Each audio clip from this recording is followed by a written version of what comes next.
Have you ever imagined receiving a letter directly from Jesus? Dive into the captivating story of divine correspondence between Jesus and King Abgar, which could redefine our understanding of biblical miracles. Explore Jesus' miraculous promise to King Abgar. This letter isn't just an ancient document, it's a bridge connecting faith, miracles, and eternal truth. Discover how this mysterious message could transform our view of the celestial connection. It's common to question whether Jesus knew how to write, and if so, why he didn't leave anything written by himself for us to read. According to historians of the early church, Jesus did indeed write, and today we're going to explore a personal letter from him to King Abgar. This correspondence is widely known through Eusebius of Caesarea, who discovered it in the archives of Edessa during his historical investigation. Eusebius details this narrative in his work Ecclesiastical History, written in the early 4th century, giving it an ancient touch of credibility. King Abgar V, also known as Abgar the Black, ruled the kingdom of Edessa, located in present-day southeastern Turkey, around 9 AD. Edessa was a prosperous cultural and commercial center at the dawn of the 1st century, a true crossroads connecting various civilizations, including the Roman and Persian empires. Abgar belonged to the Osroene dynasty and led Edessa to become a prominent political entity during a period marked by intense regional turmoil. His reign is remembered for strategic diplomacy and efforts to mediate power conflicts between major empires of the time. Abgar is not only remembered for his political acumen, but also for his unique connection to early Christian history, intertwining his own story with that of Jesus Christ.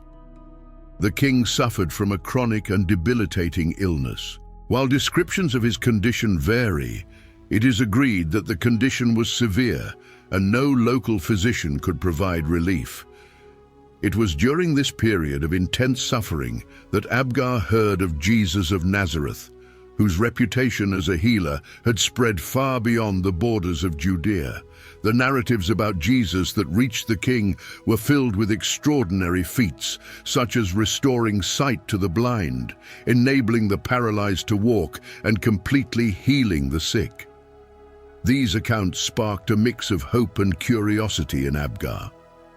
Reflecting on these wonders, the king pondered that if such stories were true, perhaps this Jesus could offer not only healing for his physical afflictions, but also remedies for the spiritual and political woes of his people. Moved by his pain and hope, Abgar decided to send a letter to Jesus, as ancient Christian traditions recount. Abgar's letters to Jesus are particularly preserved in the writings of Eusebius of Caesarea, a 4th century church historian. In a bold and unprecedented gesture, King Abgar wrote to Jesus, expressing deep reverence and consideration. In his letter, Abgar expressed, "When I heard all these things about you, I concluded that you must be either God who has come down from heaven to do such things, or the Son of God working these miracles. Therefore, I am writing to ask you to come and visit me and heal my illness." Abgar also mentioned that he had heard about the murmurs of the Jews against Jesus and the dangers he faced. He proposed a sanctuary. "We have a small but noble city that is sufficient for both of us." This offer demonstrates not only Abgar's desire for healing, but also his wish to offer Jesus protection away from the growing hostilities in Judea. Abgar's words reflected an unwavering belief in Jesus' divine power, recognizing him not just as a healer, but as a savior performing miracles without the use of medicines or herbs. By extending an invitation for Jesus to seek refuge in Edessa, Abgar hoped to not only alleviate his own suffering, but also provide a safe haven for Jesus to continue his ministry in peace. He wrote to Jesus with an impassioned invitation, "I invite you to come to me and escape the persecution that you are suffering." Abgar's plea was simple yet profound, centered on the healing of his illness. He firmly believed that only Jesus' presence could restore his health. "I am writing to ask that you come to me and heal the disease that afflicts me." expressed the king in his letter. This request not only reflected his belief in Jesus as a miracle worker, but also a hope that this extraordinary power could reach beyond Jewish communities to a Gentile ruler like himself. However, delivering this message from Edessa to Jesus in Judea was no simple task. Given the considerable distance and rudimentary means of transportation and communication at that time, this mission required an extraordinary effort. According to historians, King Abgar entrusted this important letter to a messenger, a royal emissary tasked with the significant mission of finding Jesus and delivering the message personally. This messenger would face the challenge of navigating not only the geographical and political landscapes between Edessa and Judea, but also locating Jesus himself, which would certainly be a daunting task given the itinerant nature of his ministry. The journey of the emissary to find Jesus encapsulates both a physical and metaphorical quest for spiritual truth and healing. After a long journey, upon reaching Jesus, the messenger fulfilled his mission by delivering the letter. At this point, you must be curious to know how Jesus reacted after receiving the letter. Jesus' response to King Abgar's sincere plea is not only crucial, but also surprising. According to traditions preserved by Eusebius and other early Christian sources, Jesus indeed responded to King Abgar. In his letter, Jesus wrote, "Blessed are those who have believed in me without seeing me, for it is written concerning me that those who have seen me will not believe in me, and that those who have not seen will believe and be saved." This passage highlights faith as an essential element for spiritual salvation and recognition. Jesus continued explaining his situation, "But concerning what you wrote to me about coming to you, it is necessary for me to fulfill all things here for which I have been sent, and after fulfilling them, to be taken up to him who sent me." Here, Jesus emphasizes the importance of completing his mission on earth as planned. However, he did not leave King Abgar without hope. Jesus promised, "After I've been taken up, I will send one of my disciples to you to heal your disease and give life to you and your people." This promise to send a disciple to continue his healing work shows Jesus' compassion and commitment to those who seek him, even from afar. This response not only comforted King Abgar, but also reinforced the notion that faith knows no geographic boundaries, and that Jesus' healing power could reach those who truly believe, regardless of where they are. As evidenced in the letter, Jesus not only acknowledged Abgar's faith, but also validated his understanding of the divine mission on earth. Jesus' response is gracious and respectful, honoring Abgar's belief. Historically, the correspondence between Abgar and Jesus represents an important recognition of the Christian message that extended beyond Jewish communities, reaching the broader Greco-Roman world. This underscores that Jesus was aware of his growing influence and intended for his teachings to spread to all corners of the world, symbolized by the promise to send a disciple after his ascension. This promise illustrates the crucial role of the apostles in continuing Jesus' work, a central pillar of Christian doctrine regarding apostolic succession. According to detailed historical accounts by Eusebius and apocryphal texts, Jesus fulfilled his word. After his ascension, he sent one of his 70 disciples, identified as Thaddeus, to Edessa. Upon arrival, Thaddeus not only healed King Abgar, but also many of his subjects, triggering significant conversion to Christianity in the region. This act not only confirmed the power and reach of Jesus' words and promises, but also established a milestone in the expansion of Christianity. Abgar's healing and his kingdom's conversion strengthened the Christian faith and demonstrated the effectiveness of the apostolic mission in spreading the message of salvation beyond traditional borders. Edessa then emerged as one of the earliest Christian communities outside Judea, becoming a vital center for the dissemination of faith in the East.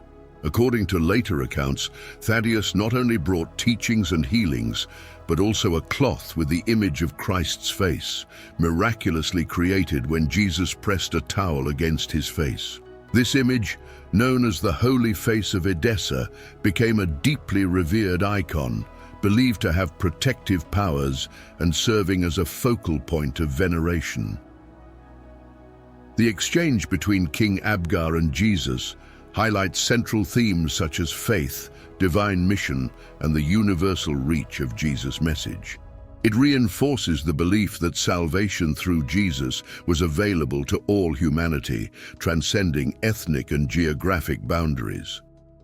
The letters between Jesus and King Abgar, rediscovered by Eusebius of Caesarea in the archives of Edessa, offer a fascinating glimpse into how Christianity began to spread beyond Judea in its early years.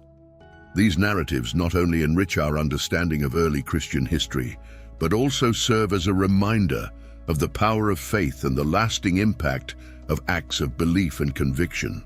Stay tuned to our channel to explore more about this and other stories that shaped the Christian faith over the centuries. The authenticity of the letters between Jesus and King Abgar has been a topic of extensive debate among scholars and theologians. First and foremost, it's important to note that there are no surviving copies of the original letters. We only have what was transcribed by Eusebius. This leads some skeptics to argue that the style and content of the letters do not conclusively align with the Jewish context of Jesus' time. Additionally, there's the question of the use of Greek in the letters, in a region where Aramaic was the predominant language. However, it's important to consider that during that time, many Aramaic speakers also wrote and spoke Greek, a dominant language in the Roman Empire. Therefore, it would make sense that in correspondence between individuals from different countries, a common language like Greek would be used to facilitate communication. Although the physical existence of the original letters remains uncertain, the possibility that Jesus expressed his intentions to a messenger who in turn transcribed them is not dismissible. In any case, these correspondences between Jesus and King Abgar are part of a narrative that resulted in the miraculous healing of the king and the conversion of his court to Christianity. The letters between Jesus and King Abgar are not just a point of theological interest. They also offer a fascinating view of the cultural and religious interactions in early Christianity. These correspondences suggest that Jesus' messages were already reaching distant regions like Edessa, indicative of a rapid and widespread dissemination of his ideas. This reinforces the idea that Christianity, from its inception, was not an isolated faith, but one that crossed borders and cultures, engaging with different peoples and traditions. Furthermore, the story of Abgar's letter highlights the importance of miracles in the Christian tradition, not only as manifestations of the divine, but also as means of communication and conversion. Abgar's healing not only strengthened his faith, but also served as a powerful testimony that influenced his entire court, and by extension, the population of Edessa. This event can be seen as one of the early examples of how Christianity used miracle stories to establish its authority and attract new followers. Jesus' ability to influence and attract followers, even at a distance, and his disciples' ability to continue this mission after his ascension are crucial to understanding the rapid expansion of Christianity in antiquity. Jesus' promise to send a disciple after his ascension not only fulfills an immediate need, but also establishes a precedent for the ongoing mission of the Church. These stories, though shrouded in mystery and subject to scholarly debate, continue to inspire and intrigue. They invite us to reflect on the nature of faith and how stories of faith are told and preserved through generations. For more insights and discussions on these fascinating themes, keep following our channel, where we explore the complexities and beauties of the Christian faith through the centuries. Don't miss a moment. Subscribe to the channel, enable notifications, and join our community of faith and history explorers. Give this video a like if you enjoyed it and think more people should hear about these incredible stories. Comment below with your thoughts and share this video. Every click, every interaction helps us bring these powerful words to more and more people.